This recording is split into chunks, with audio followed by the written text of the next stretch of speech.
आप सब लोगों को मालूम है कि ठीक है कि अभी हमारी पार्टी फिर से बनी है तो नई पार्टी के रूप में है, लेकिन हमारा एजेंडा तो सतत चलते रहता है। हम चाहे जिस रूप में राजनीति में रहे, कभी सदन में रहे, सदन से बाहर रहे, लेकिन एजेंडा में कभी परिवर्तन हमने नहीं किया है। और उन्हीं मुद्दों को लेकर पार्टी फिर लोगों के बीच जा रही है, जाएगी। मुख्य रूप से शिक्षा का सवाल है, स्वास्थ्य का सवाल है, नौजवानों के रोजगार का सवाल है।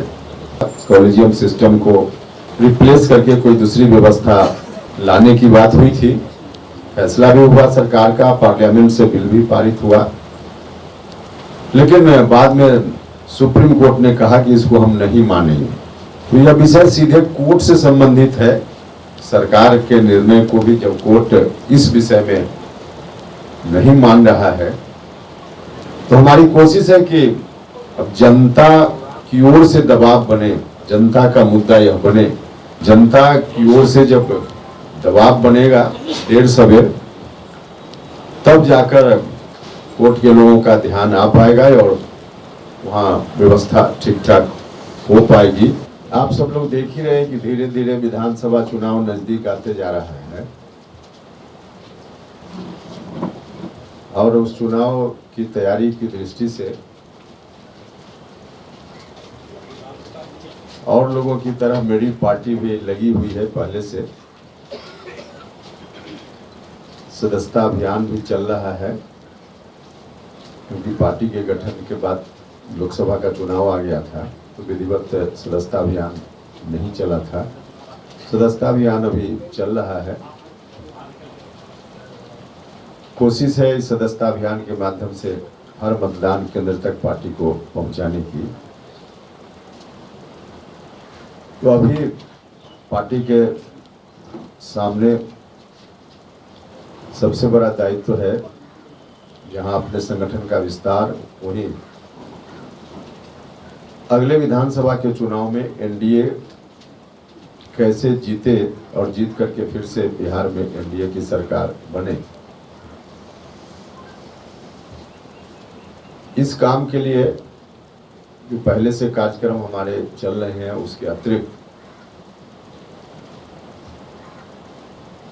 बिहार भर में घूमने का, दौरा करने का मैंने अपना भी कार्यक्रम बनाया है। बिहार दौरा का कार्यक्रम है और इसकी शुरुआत 25 सितंबर, इसी 25 सितंबर से कार्यक्रम की शुरुआत होगी। एक यात्रा के रूप में पूरे बिहार में, जिस यात्रा का नाम हमने बिहार यात्रा दिया है। बिहार यात्रा 25 सितंबर से प्रारंभ होगी और कुर्था, जो शहीद जगदेव बाबू की धरती है, उस धरती का नमन करके इस कार्यक्रम की शुरुआत हम करेंगे। 25 तारीख को कुर्था जाकर, पटना से चलकर कुर्था जाकर वहीं से यात्रा की शुरुआत होगी, जगदेव बाबू का नमन करते हुए। और फिर उसके बाद उस दिन अरवल, औरंगाबाद, एक प्रिंटेड फॉर्म में भी कार्यक्रम है जो आपको मिल जाएगा। तो 25 तारीख को अरवल, औरंगाबाद, 26 तारीख को औरंगाबाद, रोहतास, 27 को रोहतास, भोजपुर और 29 तारीख को सारण। प्रथम चरण का यह कार्यक्रम है, जो इस महीना का कार्यक्रम है प्रथम चरण में। उसके बाद अगले महीना का कार्यक्रम, बाद के चरण का कार्यक्रम फिर बाद में आपको बताया जाएगा। तो इस तरह से पूरे बिहार की यात्रा होगी और सभी जगह जाकर के एजेंडा के रूप में आप सब लोगों को मालूम है कि ठीक है कि अभी हमारी पार्टी फिर से बनी है तो नई पार्टी के रूप में है, लेकिन हमारा एजेंडा तो सतत चलते रहता है। हम चाहे जिस रूप में राजनीति में रहे, कभी सदन में रहें, सदन से बाहर रहें, लेकिन एजेंडा में कभी परिवर्तन हमने नहीं किया है और उन्हीं मुद्दों को लेकर पार्टी फिर लोगों के बीच जा रही है, जाएगी। मुख्य रूप से शिक्षा का सवाल है, स्वास्थ्य का सवाल है, नौजवानों के रोजगार का सवाल है, किसानों को उनकी फसलों का लाभकारी मूल्य मिले, तो किसानों की जो समस्याएं हैं उन समस्याओं को मुद्दा के रूप में और सोशल जस्टिस के इशू को हमारी पार्टी प्रमुखता से हमेशा रखते रही है।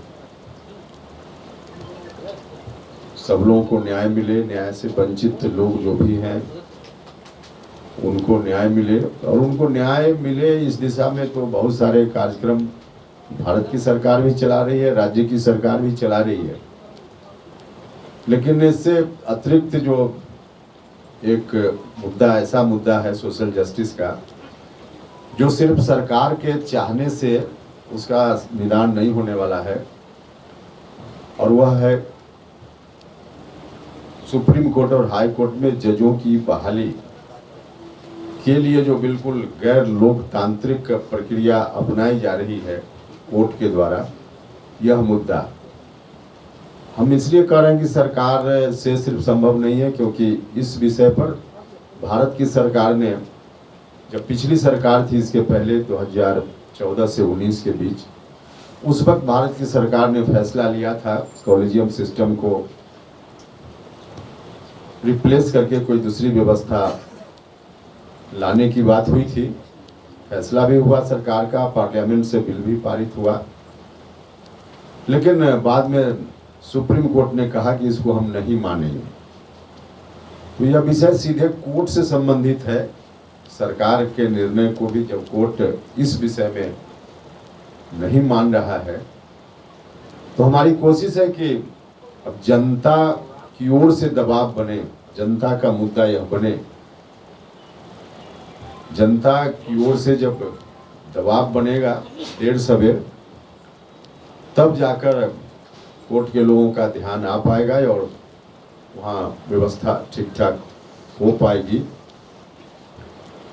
तो इस दृष्टि से यह भी एक बड़ा मुद्दा है।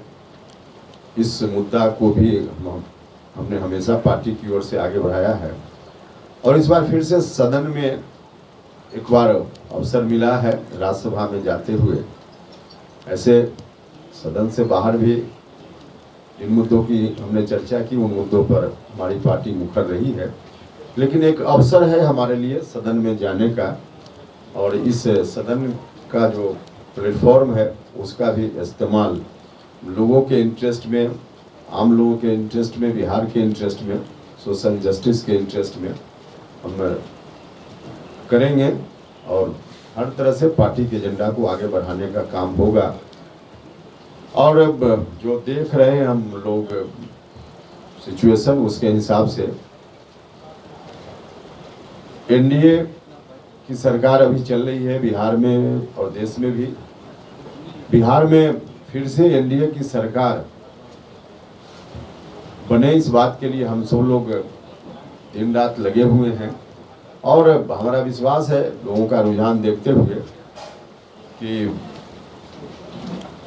एनडीए पूरी एकजुटता के साथ चुनाव लड़ेगा। कई लोग कुछ शंका व्यक्त करते रहते हैं, खासकर विरोधी लोग कुछ बोलते रहते हैं कि इनके बीच चुनाव के समय में कठिनाई आएगी सीट शेयरिंग को लेकर, क्या क्या। वैसे तमाम लोगों को निराशा हाथ लगेगी। बिल्कुल सहज तरीके से, सरल तरीके से एनडीए के अंदर जो भी इशू आएगा उस पर एनडीए डिसीजन करेगा, वहाँ उसमें कोई कठिनाई नहीं होगी और पूरी एकजुटता के साथ हम सब लोग मिलकर चुनाव लड़ेंगे विधानसभा का और मजबूती से चुनाव जीतेंगे और मजबूती से अगली सरकार भी एनडीए की बनेगी। तो मुख्य रूप से यही कुछ विषय था जिसके बारे में आपको जानकारी देनी थी। कोई और सवाल होगा तो आप बताइएगा। हाँ जी, आपको क्या लगता है चुनाव समय से पहले होगा बिहार में? आपकी यात्रा पर निकलना है? नहीं, ऐसा पहले हो व्यक्तिगत रूप से मुझको तो ऐसा नहीं लगता है, लेकिन चुनाव अब समय पर भी हो तो ज्यादा देर नहीं है। अगला महीना और उसके बाद का भी महीना पर्व त्योहार का महीना बिहार में होता है, दशहरा से लेकर के छठ तक। तो 2 महीना तो पर्व त्योहार का ही महीना है और उसके बाद साल ही खत्म हो जाएगा और अगले साल में ही चुनाव होना है ऐसे भी अक्टूबर नवंबर में, तो अब समय नहीं है। सर, आपकी पार्टी कितने सीटों पर तैयारी कर रही है? क्या कुछ मुद्दे होंगे और क्या होगा गठबंधन का आपका? मुद्दा के बारे में तो हमने बताया। अब कितनी सीटों पर हमारी पार्टी लड़ेगी, तैयारी कर रही है, आपका सवाल है। तो तैयारी तो 243 सीट पर सभी पार्टी के लोग करते हैं, हमारी पार्टी भी कर रही है। क्योंकि जहां हमारी पार्टी की ओर से उम्मीदवारी होगी सिर्फ वही काम करना है ऐसा नहीं, वहां तो काम करना ही है, लेकिन जहां एनडीए घटक दल के दूसरे लोग उम्मीदवार होंगे तो वहां भी तो हमारी पार्टी उनकी मदद करेगी। तो हमारी तैयारी रहेगी तभी तो हम किसी की मदद कर पाएंगे, तो इसलिए तैयारी 243। सर, एक सवाल है सर कि चूंकि आपने कहा कि अभी अगले साल चुनाव होगा, लेकिन अगले साल नवंबर में चुनाव होना है सर, बार बार विपक्षी पार्टी के लोग ये बोल रहे हैं कि समय के पहले चुनाव हो सकता है बिहार में। अगर ऐसी परिस्थिति होती है तो उपेंद्र कुशवाहा क्या तैयार है? नहीं, देखिए, अगर वैसी परिस्थिति आती है कि समय से पहले भी चुनाव हो तो पूरे तौर पे हम लोग तैयार हैं। चुनाव में कभी भी चुनाव हो हर तरह से हम लोग तैयार हैं। और कुल मिला जुला कर फेवरेबल कंडीशन जनता के बीच में जब एनडीए के प्रति है तो विपक्ष के लोग घबराएं, हम लोग तो बिल्कुल सहज है। कल चुनाव हो जाए कोई दिक्कत नहीं है, लेकिन व्यक्तिगत रूप से हमने कहा कि मुझको जो लगता है वो